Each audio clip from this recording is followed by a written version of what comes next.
we are going to have a new episode regarding properties of integers in division and multiplication. So in the last video we had discussed about addition and subtraction.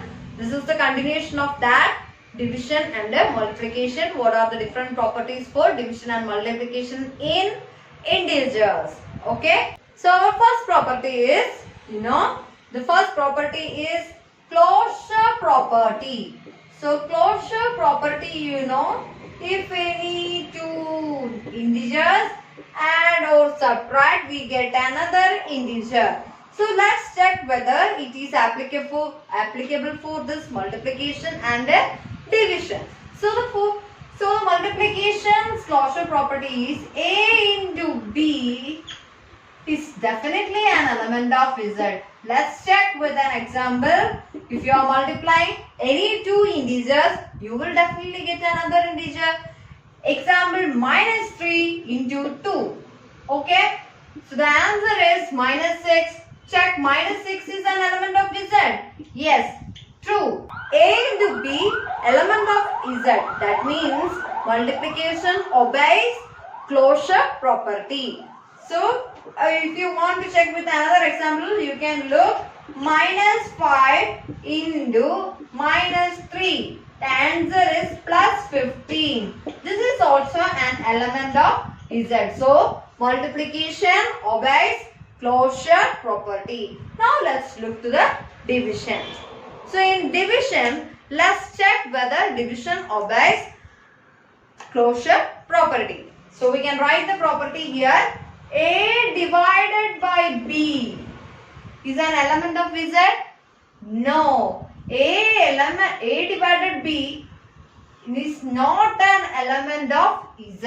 A divided by B is not an element of Z because if you are dividing two numbers or integers, you will get rational numbers. So it does not belongs to the integers category. For example, you can take A as 1 and B as 3. So you look, 1 divided by 3. Is the division is possible? No, this is a rational number. Or you can take another. So this is not an element of Z. Not an element of Z. You can take another example. A is equal to 1 and B is equal to 2. You look, 1 by 2. 1 by 2 is 0.5. 1 by 2 is a rational number and 0.5 is final answer is a decimal value. Decimal number is not an integer. So you look, division does not obey closure property. So here you listen, multiplications closure property is A into B. You will get an answer in the integer family itself. But for division, A divided by B does not belongs to Z category, integers category. Our next property is commutative property. So let's look commutative property under multiplication and under division. So for commutative property under multiplication is A into B. Listen, A into B is equal to B into A. Let's cross check it. You have taken in the reverse order also. A into B is equal to B into A. So let's check. I am taking two numbers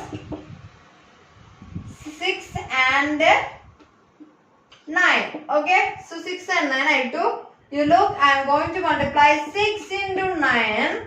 What is 6 into 9? 54. What is 9 into 6? Both are 54. So multiplication obeys commutative property. So multiplication obeys commutative property. Cut. Division. Next, division.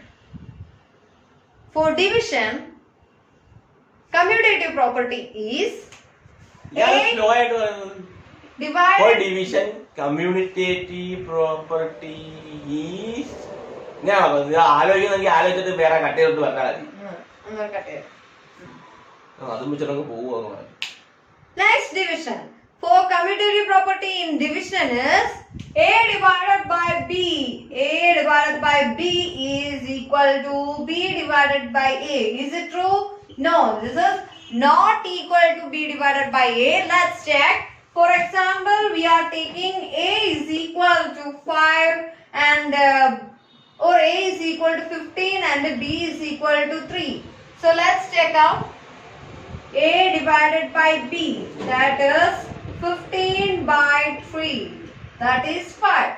Now we can take in the reciprocal order B divided by A, that is 3 divided by 15. 3 divided by 15 is a decimal number. You will get 0.2. Okay. So this is not applicable for division. So commutative property is not applicable for division, but it is applicable for multiplication. So we had discussed commutative property under multiplication and division. So let's look this chart. Associative property under multiplication is not applicable. So you can write as not applicable. For division also it is not applicable. That means NA, not applicable. Distributive property is also not applicable for multiplication and division. Finally, there is the identity property. Identity property means for multiplication is A into some number, you will get A itself. You know what is that number? The number is 1. Any number multiplied by 1 is equal to that number itself. Right? So you look, reverse order, 1 into A is also A. Correct? But for division it is not applicable, and there are also some certain rules followed in division that we can study in the next video. So I hope you all understood the properties in multiplication and division, and there are certain small rules in division we will study in the next class. Hope you all understood today's class. And all please do subscription and please press bell icon for the upcoming videos. Thank you, my dear students.